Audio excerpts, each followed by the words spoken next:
بسم اللہ الرحمن الرحیم۔ رسول اللہ صلی اللہ علیہ وسلم ایک سفر میں کسی جگہ تشریف فرما تھے۔ آپ صلی اللہ علیہ وسلم نے ایک آواز سنی جیسے کوئی کسی پر لعنت کر رہا ہو۔ آپ صلی اللہ علیہ وسلم نے پوچھا، یہ کیا بات ہے؟ لوگوں نے عرض کیا کہ فلاں عورت ہے جو اپنی سواری کی اونٹنی پر لعنت کر رہی ہے۔ وہ اونٹنی شاید چلنے میں کمی کرتی ہوگی، اس لیے عورت نے چلا کر کہہ دیا ہوگا،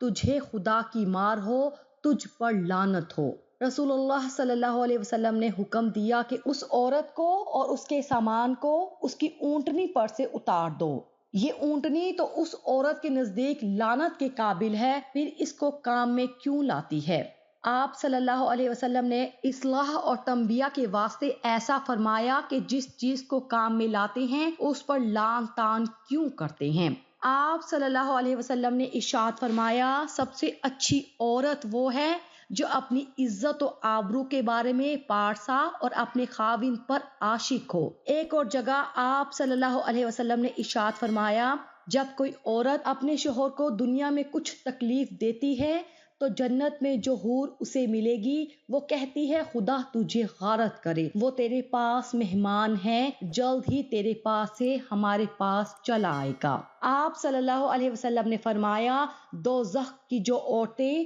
جن کو میں نے دیکھا نہیں میرے بعد پیدا ہوں گی کہ کپڑے پہنے ہوں گے اور ننگی ہوں گی، یعنی نام کا بدن پر کپڑا ہوگا لیکن کپڑا اتنا باریک ہوگا کہ تمام بدن نظر آئے گا، اور اترا کر بدن کو مٹکا کر چلیں گی اور بالوں کے اندر مباف یا کپڑا دے کر بالوں کو لپیٹ کر اس طرح باندھیں گی کہ جس میں بال بہت زیادہ معلوم ہوں گے، جیسے اونٹ کا کوہان ہوتا ہے۔ ایسی عورتیں جنت میں داخل نہیں ہوں گی بلکہ اس کی خوشبو بھی ان کو نصیب نہیں ہوگی۔ آپ صلی اللہ علیہ وسلم نے فرمایا، سب عورتوں سے اچھی عورت وہ ہے کہ جب شوہر اس کی طرف نظر کرے تو اس کو خوش کر دے، اور جب وہ اس کو کوئی حکم دے تو اس کی اطاعت کرے اور اپنی جان اور مال میں اس کو ناخوش کر کے اس کی مخالفت نہ کرے۔ شریعت مطہرہ بیوی کو اپنے شوہر کی خوب اطاعت اور فرما برداری کا حکم دیتی ہے۔ حضور صلی اللہ علیہ وسلم نے فرمایا، وہ عورت جس کی موت اس حالت میں ہو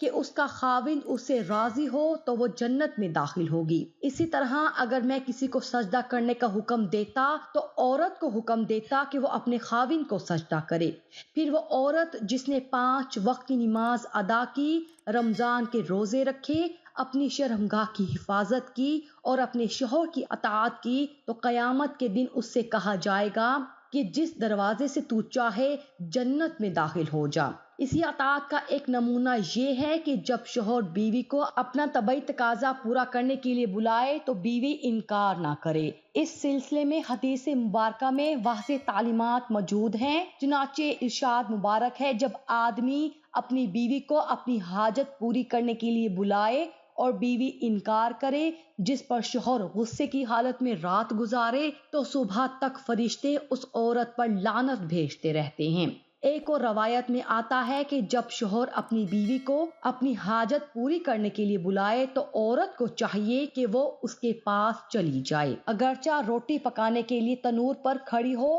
اس سلسلے میں شوہر کو بھی چاہیے کہ وہ بیوی کی ہر جائز ضرورت کو پورا کرے، اور اگر کوئی کیفیت بیوی کے اختیار میں نہیں ہے اس پر بیوی کا مواخذہ نہ کرے بلکہ اللہ تعالیٰ سے دعا کرے کہ بیوی کے دل میں اس کی محبت آ جائے۔ جامعہ صغیر میں روایت ہے کہ آپ صلی اللہ علیہ وسلم نے فرمایا، جب شوہر اپنی بیوی کو بلائے یعنی ہم بستری کے لیے تو عورت پر واجب ہے کہ وہ فوراً اپنے شوہر کی بات مان لے، ماں سوائے کی شرعی عذر کی وجہ سے بیوی انکار کر سکتی ہے، یعنی ایسی کوئی شرعی مجبوری مثلاً حیض، ماہواری وغیرہ تو وہ الگ بات ہے، لیکن اگر شرعی عذر نہیں ہے تو آپ صلی اللہ علیہ وسلم فرماتے ہیں کہ وہ عورت فوراً اپنے شوہر کی بات مان لے، خواہ وہ اونٹ کے کجاوے یعنی اونٹ کی وہ سیٹ جس پر بیٹھ کر سواری کی جاتی ہے پر ہی بیٹھا کیوں نہ بلا رہا ہو۔ ابن قدامہ المقدسی رحمۃ اللہ علیہ کا کہنا ہے، اور اگر مرد اپنی بیوی کی نافرمانی کا خدشہ محسوس کرے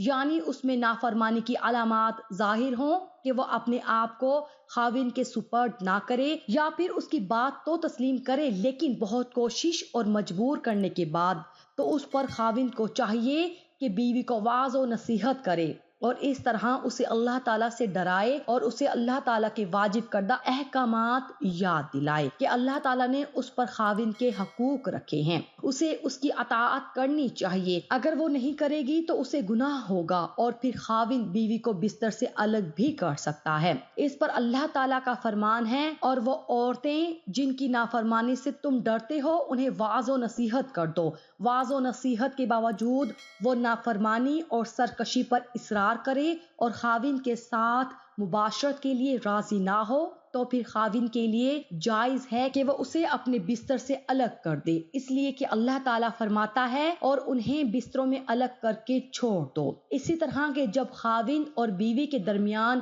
مخالفت پیدا ہو جائے اور معاملہ دشمنی تک چلا جائے تو پھر دونوں جانب سے ایک عادل مسلمان اور ایک آزاد شخص کو حاکم بنا کر بھیجا جائے۔ بہتر تو یہی ہے کہ دونوں ان کے خاندان میں سے ہو اور خاوند اور بیوی کی رضامندی سے بھیجے جائیں، جو کہ ان کے حالات کا جائزہ لینے کے بعد اگر تو ان کے درمیان صلح بہتر سمجھتے ہیں تو صلح کروا دے، اور اگر وہ یہ دیکھیں کہ ان کی علیحدگی ہی بہتر ہے تو ان کے درمیان طلاق یا خلع کرا دے۔ جو بھی فیصلہ وہ کریں گے وہ خاوند اور بیوی کو تسلیم کرنا ہوگا۔ اس کے متعلق اللہ تعالیٰ کا فرمان ہے، اگر تمہیں خاوند اور بیوی کی آپس میں ایک دوسرے کے ساتھ انبن کا خدشہ ہو تو ایک منصف مرد والوں اور عورت والوں کی طرف سے مقرر کرو۔ اگر یہ دونوں صلح کروانا چاہیں تو اللہ تعالیٰ دونوں میں ملاپ کرا دے گا۔ اس معاملے میں خواتین کو چاہیے کہ وہ جس حد تک ممکن ہو اپنے شوہر کی اطاعت کرے